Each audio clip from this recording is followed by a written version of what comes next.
फरिया अपनी चाल में कामयाब हो जाती है। वो कामयार को पहला पुसला के एक पार्टी में ले जाती है। कामयार गम को बुलाने के लिए इतनी ड्रिंक शराब पी लेता है वो अपना होश ही खो बैठता है। फरिया इसी मौके का खूब फायदा उठाती है। वो नशे में घूम कामयार उसे साथ अपने घर ले जाती है। वहां उसके साथ नाजीबा वीडियो बना लेती है। बाद में वो वीडियो पुनः नायरा को भेज देती है। आयरा जैसे ही वो वीडियो देखती है ये उसके पैरों के तले से जमीन निकल जाती है। उसे अपनी आंखों पे यकीन ही नहीं होता। उसका दिल पूरी तरीके से टूट जाता है। वो उसी पल फैसला कर लेती है कामयार के साथ अब एक भी पल और नहीं रहेगी। जिसके बाद आयरा कामयार का घर छोड़ते हुए रोते हुए अपने अब्बू इरफान साहब के घर पहुंचती है। वहां पहुंचती है तो दरवाज़ा बिशाब खोलती हैं। आयरा को इस तरह रोते हुए देखकर बिशाब घबरा जाती है। इसके बाद उसे रोते हुए गले से लगा लेती है।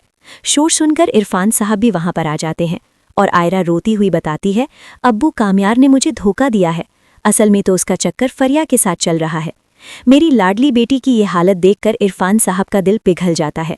अपनी सारी नाराज़गी भुलाकर आयरा को माफ़ कर देते हैं, उसे सहारा देते हैं। दूसरी तरफ कामयार का नशा जब उतरता है, वो घर वापस आता है तो घर में आयरा कहीं पे भी नज़र नहीं आती। बाद वो परेशान होकर इधर उधर ढूंढना शुरू कर देता है। अंदाज़ा होता है यकीनन कुछ गलत हुआ, जिसके बाद वो भागता हुआ इरफान साहब के घर पहुंचता है। इरफान साहब दरवाज़ा खोलते हैं। बाद कामयार बोलता है, मैं आयरा से मिलना। इरफान साहब कामयार को आयरा से मिलने से मना कर देते हैं, धक्का मारकर वहां से भगा देते हैं। जिसके बाद कामयार मायूस होकर घर पे लौटता है। अचानक उसकी दादी की तबीयत बहुत ज़्यादा ख़राब हो जाती है। घबराता हुआ वो उसे अस्पताल में ले जाता है, जहां आयरा भी पहले से मौजूद होती है। इत्तेफाक से कामयार की नज़र जैसे ही आयरा पे पड़ती है, वो दौड़ के उसके पास जाता है और उसका हाथ पकड़ लेता है। वो उससे पूछता है, आयरा आखिर हुआ क्या है? आखिर तुम मुझसे नाराज़ क्यों हो? तुम बताओ तो सही, मुझसे क्या गलती हो गई है? जिसके बाद आयरा अपना मोबाइल निकालकर अपनी फरिया के साथ वाली नाजेबा वीडियो दिखा देती है। देखते ही कामयार के जैसे होश ही उड़ जाते हैं, वो दंग रह जाता है। जिसके बाद वो आयरा से कसम खाता है उसे कुछ याद नहीं है, लेकिन आयरा उसकी किसी भी बात पर यकीन नहीं करती। इसी तरह इरफान साहब एक सख्त फैसला लेते हैं। आयरा को बुलाते हैं और आयरा से कहते हैं, बेटी अब तुम यहाँ नहीं रहोगी। यहाँ रहोगी तो वो शख्स बार बार तुम्हें तंग करेगा। अपनी पढ़ाई पूरी करने के लिए जर्मनी चली जाओ। इसके बाद आयरा अपने अब्बू की बात मान लेती है।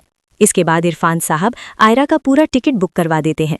दूसरी तरफ कामयार घर में अपनी अम्मी नफीसा की बातें सुन लेता है।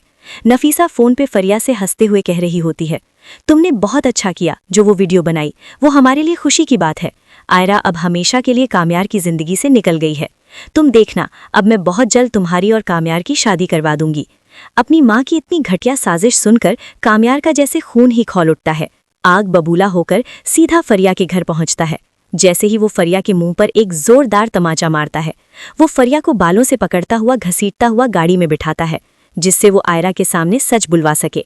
इसके बाद कामयार फरिया को लेकर आयरा के घर पहुंचता है, लेकिन इत्तेफाक से कामयार वहां पहुंचता है तो इरफान साहब के घर पे ताला लगा हुआ होता है। ये देखकर वो हैरान हो जाता है। वो घबराता हुआ इश्तियाक को कॉल करता है और इश्तियाक बताता है, यार आयरा जर्मनी जा रही है और एयरपोर्ट के लिए निकल चुकी है। ये सुनते ही कामयार अपनी गाड़ी हवा की रफ्तार से एयरपोर्ट की तरफ भगाता है। वहां पहुंचकर वो देखता है कि आयरा अंदर जाने वाली होती है। इसके बाद कामयार उसे भागता हुआ उसे रोक लेता है।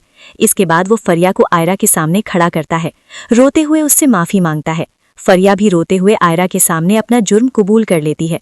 इसके बाद हकीकत जानने के बाद आयरा भी कामयार को माफ़ कर देती है। वहां पर इरफान साहब भी आते हैं। वो भी कामयार से माफ़ी मांगते हैं। कहता है, मुझसे गलती हो गई, तुम बहुत अच्छे हो, मैंने तुम्हें माफ़ कर दिया। जिसके बाद आयरा को खुशी खुशी अपने साथ में बिठाकर लेकर जाता है।